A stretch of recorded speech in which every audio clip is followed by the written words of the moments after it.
Hello everyone, welcome back to my YouTube channel study in Bengali.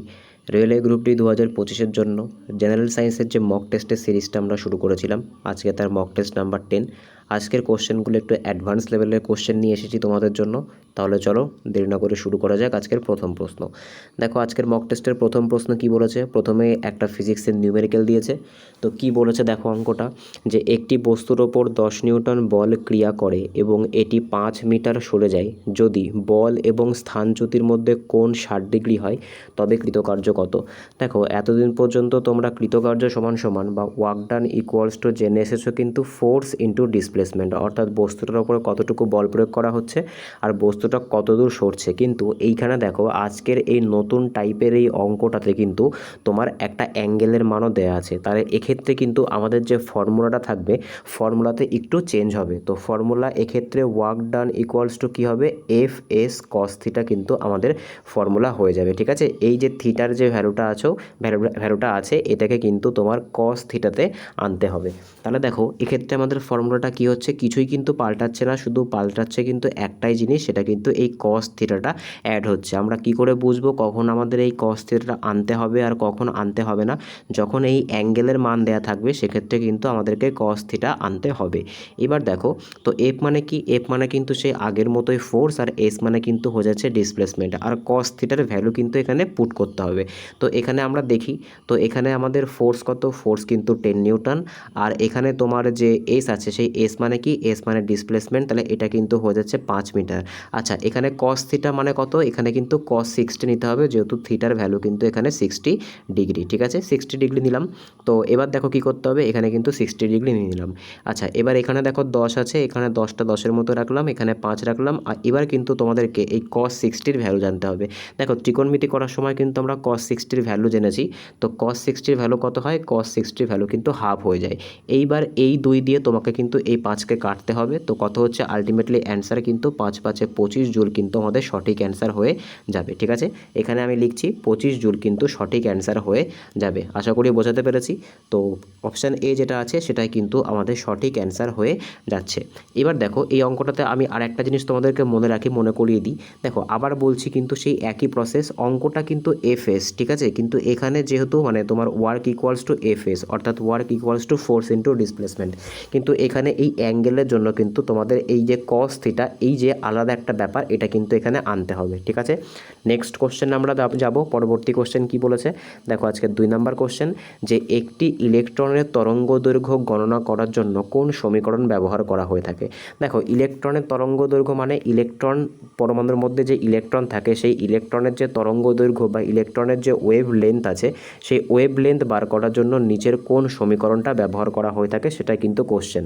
তো সঠিক answer কী হবে, সঠিক অ্যান্সার কিন্তু হয়ে যাবে ল্যামডা ইকুয়ালস টু h/p। এটাই কিন্তু আমাদের সঠিক অ্যান্সার হয়ে যাবে, যেটা দিয়ে কিন্তু যে সূত্রটা দিয়ে কিন্তু ইলেকট্রনের তরঙ্গ দৈর্ঘ্য মাপা হয়। আচ্ছা নিচে আমরা ব্যাখ্যা আছে, আমরা সেই ব্যাখ্যাটা একটু দেখব। দেখো আমাদের সঠিক অ্যান্সার তো হয়ে যাচ্ছে তোমার অপশান বি। এবার দেখো কি বলছে, যে ডি ব্রগলি সমীকরণ, এই যে সমীকরণটা আছে এই সমীকরণটার নাম কি, এই সমীকরণটার নাম কিন্তু হয়ে যাচ্ছে ডি ব্রগলি সমীকরণ। ঠিক আছে, ডি ব্রগলি সমীকরণ কিন্তু হয়ে যাচ্ছে ইলেকট্রনের তরঙ্গ দৈর্ঘ্য মাপার যে সমীকরণ তার নাম। আচ্ছা ডি ব্রগলি সমীকরণ অনুযায়ী কি হয়, দেখো এখানে কিন্তু ল্যামডা ইকুয়ালস টু কি হচ্ছে h/p, যেখানে h কি, যেখানে h কিন্তু হয়ে যাচ্ছে প্লাঙ্কের ধ্রুবক। ঠিক আছে, h কি, h কিন্তু তোমার হয়ে যাচ্ছে প্লাঙ্কের ধ্রুবক, আর p হলো কি, p হলো কিন্তু ভরবেগ, ইলেকট্রনের ভরবেগ। আশা করি বোঝাতে পেরেছি। নেক্সট কোশ্চেন আমরা দেখে নেব। পরবর্তী কোশ্চেন কি বলেছে আজকে 3 নম্বর কোশ্চেন, যে একটি স্থির বস্তুর ওপর একটি ধ্রুব বল প্রয়োগ করা হলে বস্তুটির ত্বরণে কি হবে। দেখো ধ্রুব বল মানে কি, বল ধ্রুবক, মানে এক্ষেত্রে মনে করো কোনো একটা বস্তু আছে, সেই বস্তুর ওপরে যে ফোর্সটা ক্রিয়েট করা হচ্ছে সেটা কিন্তু ধ্রুব, মানে অর্থাৎ সেটা কিন্তু কনস্ট্যান্ট ফোর্স প্রয়োগ করা হচ্ছে, সেক্ষেত্রে তার ত্বরণের কি পরিবর্তন হবে, মানে এটাকে কিন্তু কি করা হচ্ছে, এটাকে কিন্তু কনস্ট্যান্ট রাখা হচ্ছে। তো দেখো ব্যাক টু ব্যাক 4টে অপশান আছে, এর মধ্যে থেকে সঠিক অ্যান্সার কী হবে, শূন্য হবে, ধ্রুব হবে, সময়ের সাথে বৃদ্ধি পাবে নাকি সময়ের সাথে হ্রাস পাবে। তো দেখো এর যে ব্যাখ্যাটা আছে, এর ব্যাখ্যাটা আমরা দেখব। প্রথম কথা কিন্তু সঠিক অ্যান্সার কিন্তু হয়ে যাবে অপশান বি, ধ্রুব হবে। এবার দেখো এর যে ব্যাখ্যাটা আছে, ব্যাখ্যাটা কি বলছে যে নিউটনের দ্বিতীয় গতিসূত্র অনুসারে F equals to M A, তাই ধ্রুব বলের জন্য ত্বরণ কি হবে, ত্বরণও কিন্তু ধ্রুব হবে। দেখো নিউটনের যে দ্বিতীয় গতিসূত্র আছে সেটা কি, সেটা কিন্তু হয়ে যাচ্ছে F equals to M A, যেখানে এম মানে কি, যেখানে এম মানে কিন্তু হয়ে যাচ্ছে মাস, আর এ মানে কি, এ মানে অ্যাক্সেলারেশন, যেটাকে আমরা ত্বরণ বলে থাকি। আচ্ছা এবার দেখো নিউটনের এই যে দ্বিতীয় গতিসূত্রটা আছে সেটা কি বলে, সেটা বলে যদি বলের মান অর্থাৎ যে ফোর্স আছে সেটা যদি কনস্ট্যান্ট হয়, সেটা যদি ধ্রুব হয়, সেক্ষেত্রে কি হবে, সেক্ষেত্রে এই যে অ্যাক্সেলারেশন আছে সেই অ্যাক্সেলারেশনের মানও কিন্তু ধ্রুব হবে। এটা কিন্তু নিউটনের যে দ্বিতীয় গতিসূত্র সেটা বলছে। তাই সঠিক অ্যান্সার কি হবে, সঠিক অ্যান্সার কিন্তু ধ্রুব হয়ে যাবে। নেক্সট কোশ্চেন আমরা দেখে নেব। পরবর্তী কোশ্চেন দেখো কি বলেছে, আবারও কিন্তু একটা ফিজিক্সের ম্যাথ দিয়েছে। তো অঙ্কটা কি বলেছে যে একটি ট্রান্সফরমারের কার্যকারিতা 80%, ঠিক আছে। ট্রান্সফরমারের যে এফিসিয়েন্সি সেটা কিন্তু 80%, বা কার্যকারিতা ওয়ার্ক এফিসিয়েন্সি কিন্তু 80%। যদি ইনপুট শক্তি 100 জুল, 100 ইনপুট শক্তি যদি তোমার হচ্ছে 100 ওয়াট হয়, তাহলে আউটপুট শক্তি কত হবে। দেখো এই যে আউটপুট শক্তি আছে, এই আউটপুট শক্তি বের করার কিন্তু একটা ফর্মুলা আছে। আউটপুট শক্তি ইকুয়ালস টু কী হয়, আউটপুট শক্তি ইকুয়ালস টু কিন্তু হয়ে যায় যেটা আমাদের ইনপুট শক্তি থাকে, ঠিক আছে, যেটা আমাদের ইনপুট শক্তি থাকে সেটা ইনটু কী হয়, সেটা ইনটু কিন্তু যে এই যে কার্যকারিতা আছে এই কার্যকারিতা হয়ে যায়, ঠিক আছে। তো ফর্মুলাটা কি হচ্ছে, আউটপুট শক্তি বের করতে গেলে আমাদেরকে কি করতে হবে, জেনারেলি কিন্তু আমাদেরকে যে ইনপুট শক্তি থাকে সেই ইনপুট শক্তির সঙ্গে কিন্তু যে কার্যকারিতা থাকে সেটাকে কিন্তু মাল্টিপ্লাই করতে হয়। আচ্ছা এখানে আমি আউটপুট শক্তিকে এখানে তোমার হচ্ছে ওপি দিয়ে লিখলাম, যে আউটপুট পাওয়ার, আর এখানে আমাদের যে ইনপুট শক্তি, ইনপুট শক্তিকে মনে করো আমি আইপি লিখলাম বা ইনপুট পাওয়ার লিখলাম, আর এখানে কার্যকারিতাকে আমি এখানে ওয়ার্ক এফিসিয়েন্সি বা ডাব্লিউই লিখলাম। আচ্ছা এখানে আমাদের ইনপুট শক্তি কত বলেছে, ইনপুট শক্তি কিন্তু বলেছে 100 ওয়াট, আর এখানে যে তোমার হচ্ছে কার্যকারিতা আছে সেই কার্যকারিতা কত বলেছে, কার্যকারিতা কিন্তু বলেছে 80%। আচ্ছা এবার 80% মানে কি, পার্সেন্ট উঠে নিচে 100 হয়ে গেল, আশা করি তোমরা এগুলো জানো। তো দেখো এবার এই জিরো দিয়ে এই জিরো কাটবে, এই জিরো দিয়ে এই জিরো কাটবে, তো আলটিমেটলি অ্যান্সার কত হবে, আলটিমেটলি অ্যান্সার কিন্তু হয়ে যাবে 80 ওয়াট, ঠিক আছে। তো আউটপুট শক্তি কত হবে, আউটপুট শক্তি কিন্তু হয়ে যাবে আমাদের 80 ওয়াট। আশা করি বোঝাতে পেরেছি। নেক্সট কোশ্চেন আমরা দেখে নেব। পরবর্তী কোশ্চেন কি বলেছে দেখো, এখানে কিন্তু তোমাদের ব্যাখ্যাটাও আছে যে কি করে হলো। দেখো কার্যকারিতা ইকুয়ালস টু কী বলছে, আউটপুট শক্তি বাই ইনপুট শক্তি ইন্টু 100, আমরা এটাকেও কাজে লাগাতে পারি। আর আমরা যে ফর্মুলাটায় অঙ্ক করলাম সেটা কিন্তু এই ফর্মুলা, কার্যকারিতার ফর্মুলা কিন্তু হয়ে যাচ্ছে এটা, যে আউটপুট শক্তি বাই ইনপুট শক্তি ইন্টু 100, এটা হচ্ছে কার্যকারিতার ফর্মুলা। আর আমরা যে ফর্মুলায় অঙ্কটা করলাম আউটপুট বের করার যে ফর্মুলা সেটা ইকুয়ালস টু কি, সেটা ইকুয়ালস টু কিন্তু হয়ে যাচ্ছে আমাদের আইপি অর্থাৎ ইনপুট শক্তি, আর আমাদের যে কার্যকারিতা বা ওয়ার্ক এফিসিয়েন্সি আছে সেটাকে মাল্টিপ্লাই করলে কিন্তু আমরা আমাদের ওপি বা আউটপুট পাওয়ার পেয়ে যাচ্ছি। নেক্সট কোশ্চেন আমরা দেখে নেব। পরবর্তী কোশ্চেন কি বলেছে আজকের 5 নম্বর কোশ্চেন, যে একটি লেন্সের ক্ষমতা 2 ডায়াপ্টার হলে এর ফোকাস দৈর্ঘ্য কত। তো এটা তো তোমাদের শেখানো অঙ্ক, আমরা কি জানি যে পাওয়ার ইকুয়ালস টু কী হয়, পাওয়ার ইকুয়ালস টু কিন্তু 1/4 ফোকাল লেন্থ হয়ে থাকে। আচ্ছা এবার দেখো এক্ষেত্রে আমাদের কিন্তু কী বার করতে হবে, এক্ষেত্রে কিন্তু ফর্মুলাকে আমাদের একটু অর্গানাইজ করতে হবে, যেহেতু আমাদের কিন্তু পাওয়ার দিয়ে দিয়েছে, ফোকাল লেন্থ বের করতে হবে। তো ফোকাল লেন্থ ইকুয়ালস টু কী হয়, ফোকাল লেন্থ ইকুয়ালস টু কিন্তু হয়ে যায় 1/p, ঠিক আছে। আর এটা কিন্তু লেন্স বলেছে, তাই অলওয়েজ কিন্তু ফোকাল লেন্থটা কেমন হবে, নেগেটিভ হবে, ঠিক আছে। এবার দেখো তো আমাদের যে ইয়েটা বেরোবে, মানে অর্থাৎ আমাদের যে এই ফর্মুলা অনুযায়ী এফটা আমরা রাখলাম, আর আমাদের এখানে 2 ডায়াপ্টার বলেছে, এখানে কিন্তু তোমার বলেও দিয়েছে যে -2। আচ্ছা এটাকে তুমি এখানে রাখো। আচ্ছা এটার মানে কি 1/2 মানে কি, 1/2 মানে কিন্তু হয়ে যাচ্ছে 0.5, এটা আশা করি তোমরা সকলেই জানো, ঠিক আছে। হাফকে যদি আমরা ডেসিমেলে নিয়ে যাই সেক্ষেত্রে কিন্তু 0.5 মিটার হয়ে যাবে, আর এটা কিন্তু নেগেটিভে হবে, ঠিক আছে। তো সঠিক অ্যান্সার কী হবে, সঠিক অ্যান্সার কিন্তু হয়ে যাবে যে অপশান বি আছে, সেটা কিন্তু আমাদের সঠিক অ্যান্সার হয়ে যাবে।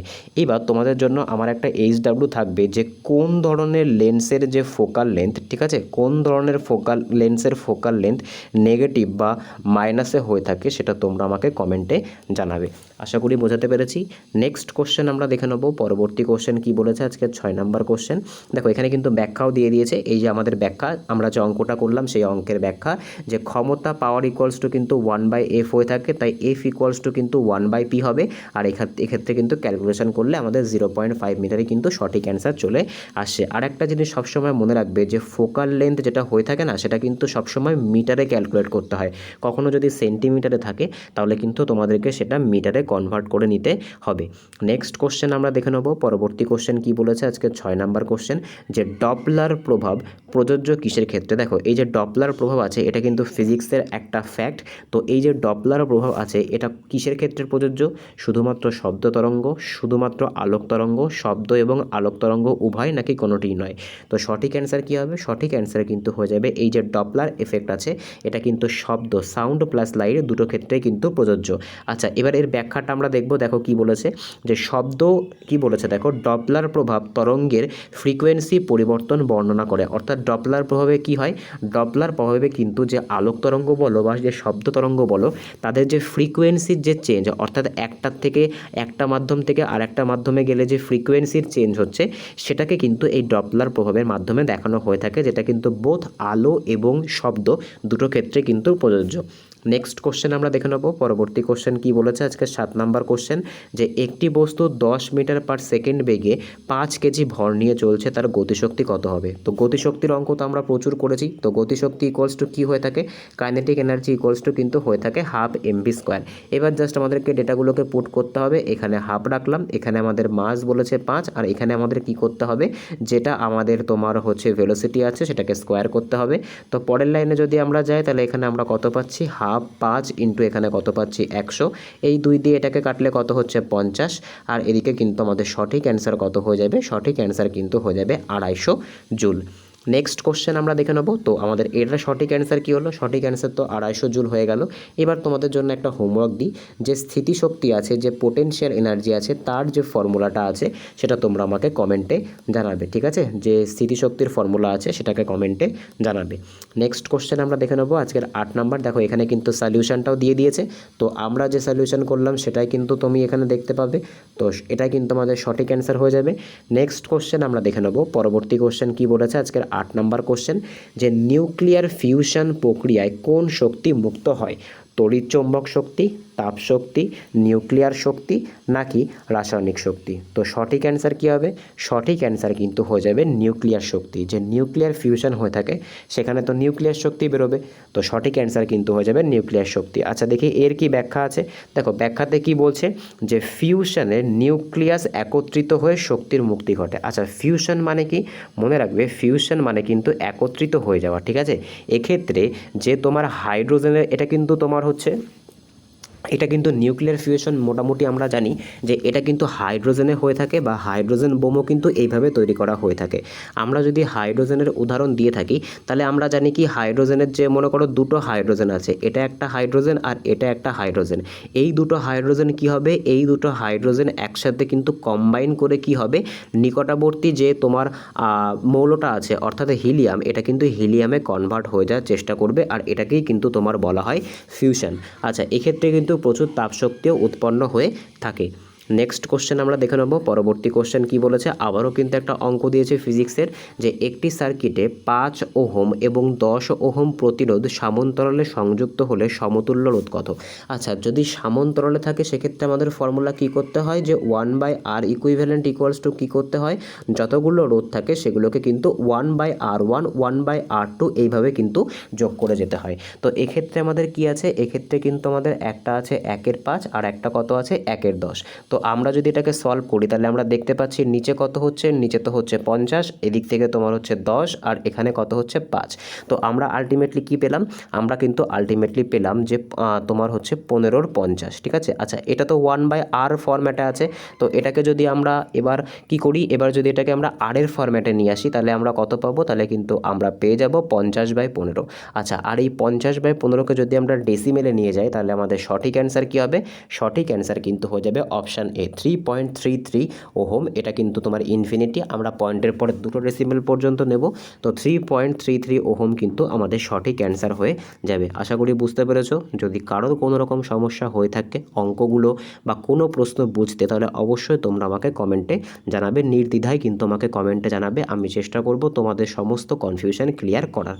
নেক্সট কোশ্চেন আমরা দেখে নেব। পরবর্তী কোশ্চেন কি বলেছে, আজকে 10 নাম্বার কোশ্চেন। দেখো এখানে কিন্তু তোমার ব্যাখ্যাটাও আছে, ঠিক আছে। এখানে কিন্তু তোমাদের যে ব্যাখ্যাটা আছে দেখো সেই রকমভাবেই কিন্তু করা হয়েছে, ঠিক আছে। এখানে দেখো এটাকে আলটিমেটলি আমরা কত পেলাম, আলটিমেটলি কিন্তু যদি আমি ওখানে কাটাকুটিটা করতাম, মনে করো তোমার হচ্ছে কাটাকুটিটা কত ছিল, এখানে তোমার হচ্ছে 10 ছিল আর এখানে 15 ছিল। তো কাটাকুটি করলে এখানে করলে 5 10 50 আর এখানে তোমার হচ্ছে 3 হতো, 3 5 15। তো 10/3 ইকুয়ালস টু কিন্তু 3.33 ওহমই আসতো, ঠিক আছে। নেক্সট কোশ্চেন আমরা দেখে নেব। পরবর্তী কোশ্চেন কি বলেছে, আজকের 10 নাম্বার কোশ্চেন, যে প্রিজমের মাধ্যমে আলোর বিচ্ছুরণের কারণ কি। দেখো আমরা কি জানি, আমরা কিন্তু জানি যে প্রিজমের মধ্যে দিয়ে আলো কি হয়, সাদা আলো যখন প্রিজমের মধ্যে প্রবেশ করে তখন কিন্তু এরকম 7টা ভাগে ভেঙে যায়, ঠিক আছে। তো প্রিজমের মধ্যে এই আলোর বা 7টা রঙে কিন্তু ভেঙে যায়, যে ভিবজিওর বা বেনিয়া সহকলা, যেটাকে আমরা রামধনু বলি, রামধনুর মধ্যে যে কালারগুলো থাকে সেই কালারগুলোর মধ্যে কিন্তু সাদা আলোটা ভেঙে যায়। তো এই যে ঘটনা, এই ঘটনাটাকে কি বলে, এই ঘটনাটা কেন হয়, দেখো এর পেছনে কিন্তু একটা কারণ আছে। যতই আলোক রশ্মি সাদা হোক না কেন, আলোক রশ্মি কিন্তু 7টা রঙের কম্বিনেশন, আর এই 7টা রঙের যে আলো আছে তাদের কিন্তু যে তরঙ্গ দৈর্ঘ্য বা যে ওয়েভলেন্থ আছে সেটা কিন্তু ডিফারেন্ট হয়ে থাকে। সেই কারণের জন্যই কিন্তু একটা প্রিজমের মধ্যে দিয়ে যখন সাদা আলো যায় তখন কিন্তু 7টা ভাগে ভেঙে যায়, কারণ এটা হয়তো এয়ার বা বায়ুতে কিন্তু এদের সবার ফ্রিকোয়েন্সি গতিবেগ একই হয়, কিন্তু এটার যে ওয়েভলেন্থ সেটা কিন্তু একই হয় যখন এটা বায়ু থেকে কাছে প্রবেশ করে, অর্থাৎ তোমার হচ্ছে রেয়ার মাধ্যম থেকে যখন ঘন মাধ্যমে অর্থাৎ লঘু মাধ্যম থেকে যখন ঘন মাধ্যমে প্রবেশ করে তখন কিন্তু এদের তরঙ্গ দৈর্ঘ্যের মধ্যে যে পার্থক্যটা আছে সেটা কিন্তু বুঝতে পারা যায়, ঠিক আছে। আশা করি বোঝাতে পেরেছি। নেক্সট কোশ্চেন আমরা দেখে নেব। আজকের 11তম কোশ্চেন কি বলেছে, দেখো এখানে কিন্তু এক্সপ্লেনেশনটাও আছে, যে ব্যাখ্যাটা কি বলছে, যে বিভিন্ন তরঙ্গ দৈর্ঘ্যের আলো ভিন্নভাবে প্রতিসারিত হয়ে থাকে, প্রত্যেকের কিন্তু যে প্রতিসরণ ক্ষমতা সেটা কিন্তু আলাদা হয়ে থাকে। নেক্সট কোশ্চেন আমরা দেখে নেব। পরবর্তী কোশ্চেন কি বলেছে, একটি তরঙ্গের ফ্রিকোয়েন্সি 200 হার্জ এবং তরঙ্গ দৈর্ঘ্য যদি 2 মিটার হয় তাহলে সেক্ষেত্রে তরঙ্গ বেগ কত। দেখো তরঙ্গ বেগকে ইংলিশে কি বলে, তরঙ্গ বেগকে কিন্তু ইংলিশে বলে ওয়েভ ভেলোসিটি, ঠিক আছে। তো ওয়েভ ভেলোসিটি বের করার ফর্মুলা কি, দেখো ওয়েভ ভেলোসিটি ইকুয়ালস টু কী হয়ে থাকে, ওয়েভ ভেলোসিটি ইকুয়ালস টু কিন্তু ফ্রিকোয়েন্সি, ঠিক আছে। ফ্রিকোয়েন্সি ইন্টু কী হয়ে থাকে, ফ্রিকোয়েন্সি ইন্টু কিন্তু যে ওয়েভ লেন্থ থাকে সেটার কিন্তু গুণফল হয়ে থাকে, কি গুণফল কিন্তু হয়ে থাকে এই তরঙ্গ বেগ। জাস্ট এখানে ডেটাগুলোকে পুট করো, তো এখানে 200 হার্টজ বলেছিল আর এখানে 2, তো 400 মিটার পার সেকেন্ড, এটা কিন্তু আমাদের হয়ে যাবে তরঙ্গ বেগ, ঠিক আছে। খুব সোজা একটা অঙ্ক ছিল, এই রকমের অঙ্ক কিন্তু তোমরা পরীক্ষায় প্রচুর দেখতে পাবে। নেক্সট কোশ্চেন আমরা দেখে নেব। পরবর্তী কোশ্চেন দেখো এখানে কিন্তু তোমাদের এক্সপ্লেনেশনটাও দেওয়া আছে, যে তোমার ভি ইকুয়ালস টু, এখানে ভি বলেছে, তরঙ্গ বেগকে এখানে ভি দিয়ে বুঝিয়েছে। তো ভি ইকুয়ালস টু কি, V equals to F for frequency, আর ল্যামডা মানে তোমরা সকলেই জানো যে ল্যামডা মানে কিন্তু আমাদের হয়ে যাচ্ছে ওয়েভ লেন্থ, ঠিক আছে। জাস্ট আমাদেরকে কী করতে হচ্ছে, মাল্টিপ্লিকেশন করলে কিন্তু আমাদের সঠিক অ্যান্সারটা বেরিয়ে আসছে। নেক্সট কোশ্চেন আমরা দেখে নেব। আজকের 12তম কোশ্চেন কি বলেছে, যে নিম্নলিখিত কোনটি একটি রেডক্স বিক্রিয়া। আচ্ছা রেডক্স বিক্রিয়া মানে কি, যে প্রক্রিয়ায় কিন্তু জারণ এবং বিজারণ দুটো ঘটে থাকে, ঠিক আছে, সেই প্রক্রিয়াকে কি বলে, সেই প্রক্রিয়াকে কিন্তু তোমার বলা হচ্ছে রেডক্স বিক্রিয়া। আচ্ছা এখানের যে 4টে অপশান আছে, এই দুটো অপশান তোমরা এখান থেকে দেখো, আর নিচের দুটো অপশান আমি এখানে দিচ্ছি, ঠিক আছে, একটু ছোট করে দিচ্ছি যাতে তোমরা দেখতে পারো। আচ্ছা দেখো এখানে কি আছে, তোমরা এই 4টে রিয়াকশান দেখতে পাচ্ছ, তো এর মধ্যে থেকে কোনটা রেডক্স রিয়াকশান, রেডক্স মানে কি, রেডক্স মানে কিন্তু একটা হয়ে যাচ্ছে রিডাকশান আর একটা ওএক্স মানে কিন্তু হয়ে যাচ্ছে অক্সিডেশন, অর্থাৎ যেখানে কিন্তু জারণ এবং বিজারণ দুটোই ঘটে থাকে। তো সঠিক অ্যান্সার কি হবে, সঠিক অ্যান্সার কিন্তু হয়ে যাবে অপশান বি, ঠিক আছে। এটাই কিন্তু কি, এটাই কিন্তু একটা হয়ে যাচ্ছে তোমার, এটাই কিন্তু একটা হয়ে যাচ্ছে তোমার নাকি একটা রেডক্স বা একটা কিন্তু তোমার রেডক্স রিয়াকশন বা জারণ বিজারণের প্রক্রিয়া, ঠিক আছে। তো এর এক্সপ্লেনেশনটা আমরা একবার দেখব।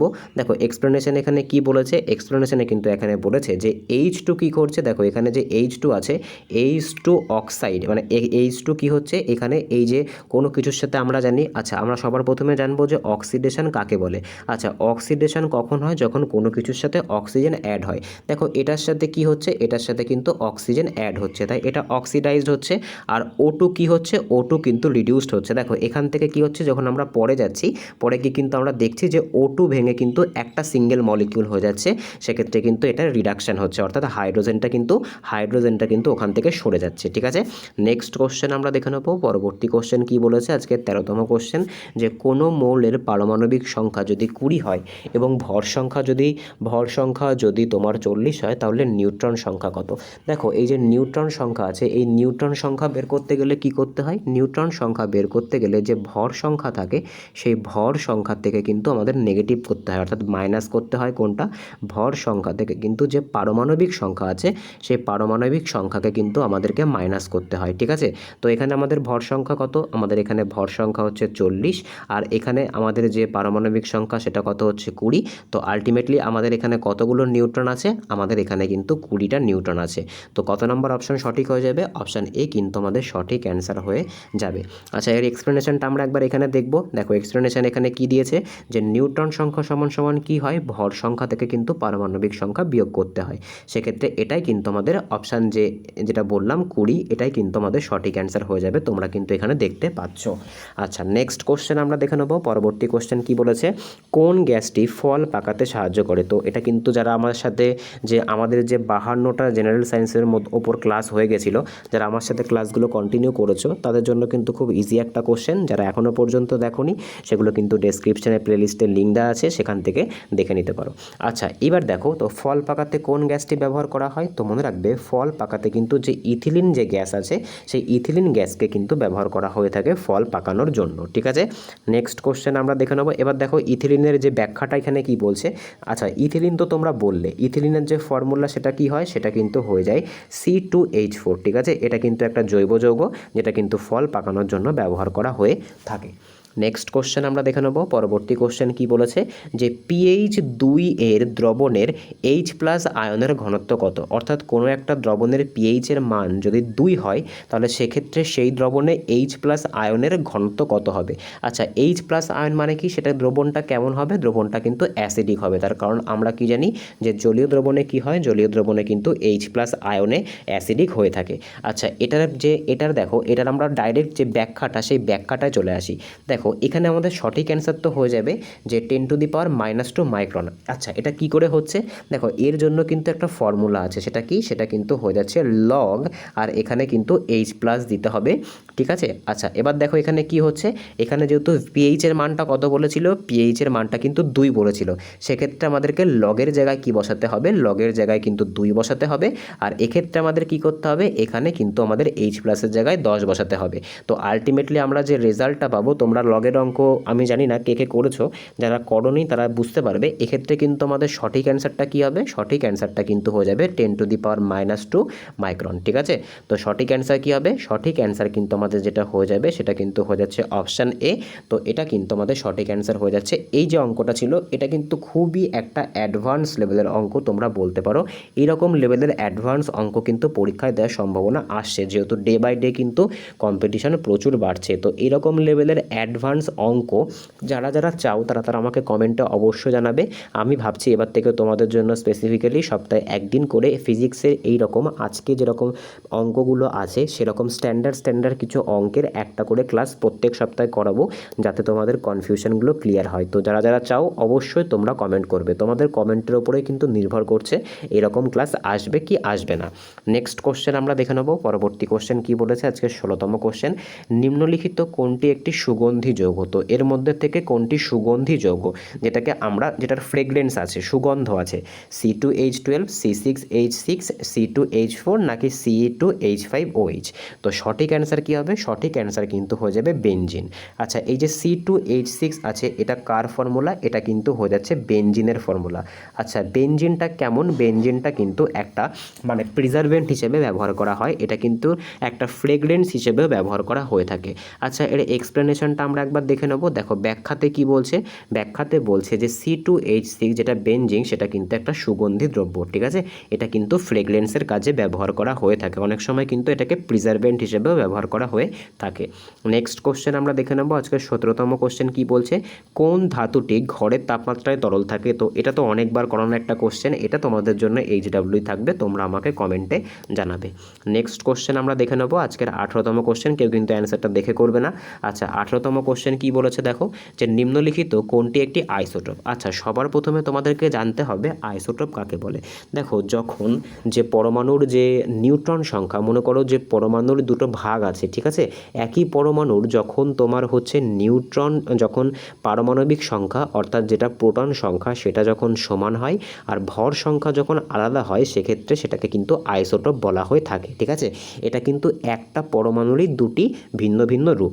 আচ্ছা এর মধ্যে থেকে কোনটা আইসোটোপ, তো সঠিক অ্যান্সার কী হবে, সঠিক অ্যান্সার কিন্তু হয়ে যাবে যে C12C14, এটা কিন্তু হয়ে যাচ্ছে কার্বনের একটা আইসোটোপ, ঠিক আছে, কার্বনের কিন্তু এটা একটা আইসোটোপ। আচ্ছা আমরা এখানে এক্সপ্লেনেশনে যাই, যে আইসোটোপ হলো একই মৌলের ভিন্ন ভিন্ন ভর সংখ্যার পরমাণু। তোমাদেরকে একটু আগেই বললাম যে একই মৌলের কিন্তু ভিন্ন ভিন্ন সংখ্যার যে পরমাণু তাকে কিন্তু আইসোটোপ বলা হয়ে থাকে। সবথেকে কমন আইসোটোপ কোনটা, এই যে H1H1 হাইড্রোজেনের যেটা আইসোটোপ, H2H1 আর H3H1, এটাকে কি বলে, এটাকে বলে প্রোটিয়াম, এটাকে বলে ডাইটেরিয়াম, আর এটাকে কিন্তু বলে হচ্ছে ট্রিটিয়াম।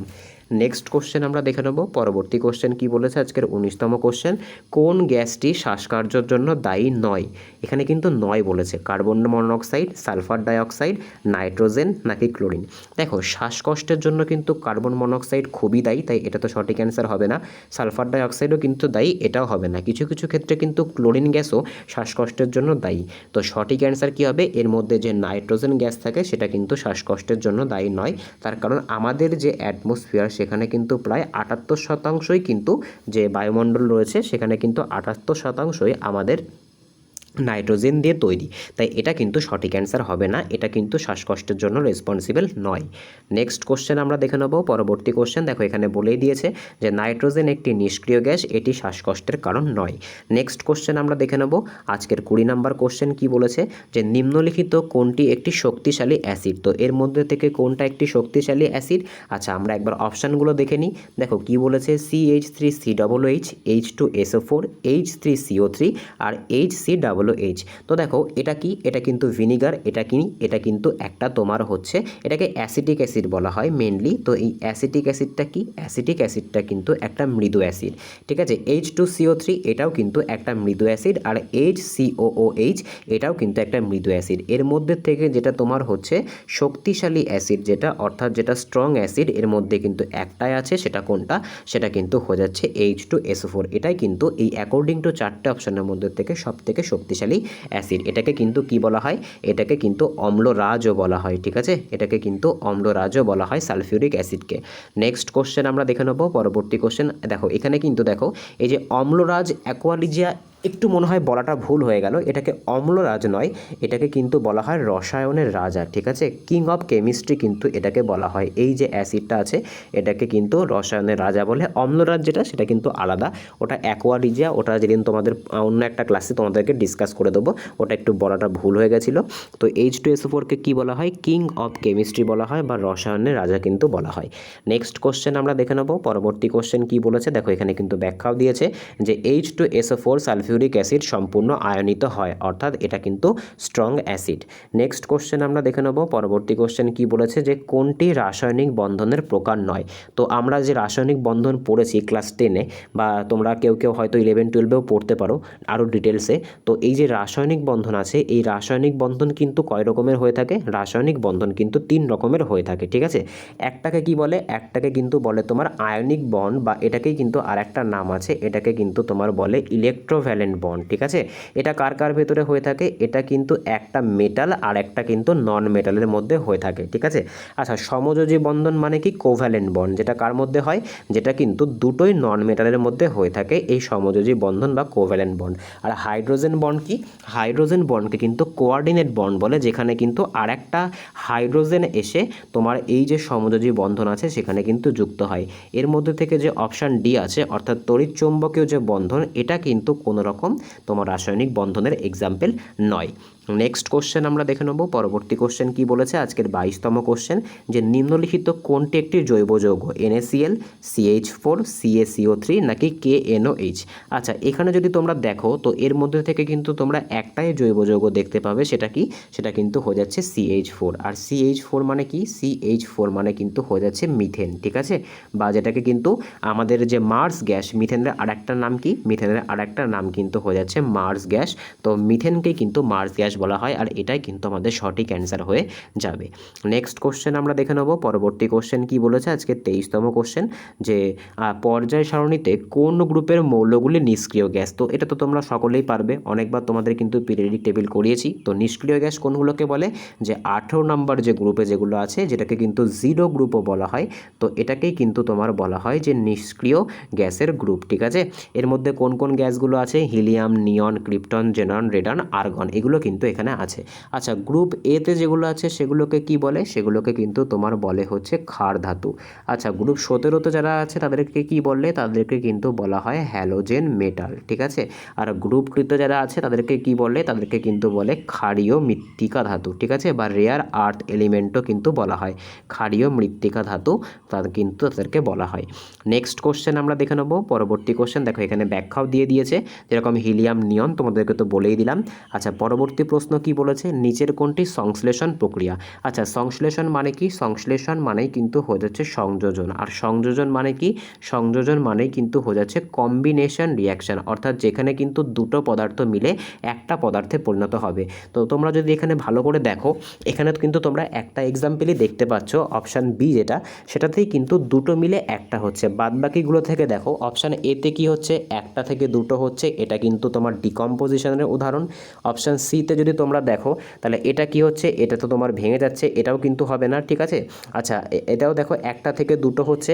আচ্ছা, যেটা অপশান সি আছে সেক্ষেত্রে কি হচ্ছে, এটা কিন্তু একটা ডবল ডিসপ্লেসমেন্টের রিয়াকশন, ঠিক আছে, তো এটাও কিন্তু হবে না, একমাত্র ডবল ডিসপ্লেসমেন্ট নয়, এটা ডিসপ্লেসমেন্টের। তো সঠিক অ্যান্সার কি হবে, সঠিক অ্যান্সার কিন্তু আমাদের যেটা হয়ে যাবে সেটা কোনটা, সেটা কিন্তু হয়ে যাবে যে অপশান বি, এটা কিন্তু একটা কম্বিনেশন বা সংযোজন বা সংশ্লেষণ প্রক্রিয়ার উদাহরণ। নেক্সট কোশ্চেন আমরা দেখে নেব। পরবর্তী কোশ্চেন কি বলেছে, দেখো সংশ্লেষণে এখানে কিন্তু বলেও দিয়েছে যে সংশ্লেষণে দুটি পদার্থ একত্রিত হয়ে অন্য আরেকটি যৌগ তৈরি করে। আচ্ছা, আজকে লাস্ট কোশ্চেন তথা 25 নম্বর কোশ্চেন আমরা দেখে নেব, যে নিচের কোনটি অ্যালকালি ধাতু। দেখো, একটু আগে কিন্তু তোমাদেরকে আমি বললাম অ্যালকালি মানে কি, অ্যালকালি মানে কিন্তু তোমার হয়ে যাচ্ছে ক্ষার ধাতু। আচ্ছা, ক্ষার ধাতু আমাদের পর্যায় সারণীর কত নম্বর গ্রুপে থাকে, তো এটা কিন্তু আমাদের পর্যায় সারণীর 1 নম্বর গ্রুপে থাকে, ঠিক আছে। আচ্ছা, এর মধ্যে কোন কোন ধাতুগুলো পড়ে, এর মধ্যে কিন্তু লিথিয়াম, তারপরে তোমার হচ্ছে পটাশিয়াম, সোডিয়াম, এইগুলো পড়ে। তো এখানে আমাদের পটাশিয়াম তো অপশানে আমরা দেখতে পাচ্ছি, তো এটাই কিন্তু আমাদের সঠিক অ্যান্সার হয়ে যাবে। পটাশিয়ামের পারমাণবিক সংখ্যা কত, 19। আর পটাশিয়ামকে যদি আমরা ইলেকট্রন কনফিগারেশন করি তাহলে আমরা কত পাবো, 2, 8, 10, এরপরে আরও একটা 8 পাবো আর 1 পাবো, ঠিক আছে। তো এই অবধি ছিল আজকে। তো আউট অফ 25 কার কত স্কোর হয়েছে, ঠিক আছে, আউট অফ 25 কার কত স্কোর হয়েছে অবশ্যই কিন্তু তোমরা কমেন্টে জানাবে। এইরকমভাবে কিন্তু তোমাদের প্রত্যেক দিন এই যে গ্রুপ ডির ওপরে মক টেস্টটা আনার চেষ্টা করব। আর কোশ্চেনের লেভেল কিন্তু আস্তে আস্তে এবার থেকে বাড়বে। আজকের ক্লাসটা তোমাদের কেমন লাগলো, তোমরা অনেকেই কমেন্ট করছিলে যে কোশ্চেন অনেক ইজি হয়ে যাচ্ছে স্যার, সেক্ষেত্রে কিন্তু আমি কোশ্চেনকে কিন্তু আপডেট করার চেষ্টা করেছি, কোশ্চেনগুলো কিন্তু একটু হাই লেভেলের নিয়ে আসার চেষ্টা করেছি। তো আজকের ক্লাসটা কার কেমন লেগেছে অবশ্যই কমেন্টে জানাবে। যদি চ্যানেলে নতুন হয়ে থাকো তাহলে অবশ্যই চ্যানেলটাকে সাবস্ক্রাইব করো, পাশে থাকা বেল আইকনটিকে প্রেস করে রেখো, যাতে ভিডিও চাইলে সবার প্রথম নোটিফিকেশান তোমাদের কাছে পৌঁছায়। এছাড়া তোমরা চাইলে কিন্তু আগের যে 52টা ক্লাস আমাদের হয়ে গেছে, শুধুমাত্র ক্লাস যেগুলো জেনারেল সায়েন্সের ওপরে, সেগুলো ডেসক্রিপশনে প্লেলিস্টের লিঙ্ক দেওয়া থাকবে, সেখান থেকে চাইলে দেখে নিতে পারো। যদি ভিডিওটা ভালো লাগে অবশ্যই বন্ধুদের সাথে শেয়ার করো, কমেন্ট করো, লাইক করো। দেখা হচ্ছে পরের ভিডিওতে, বাই।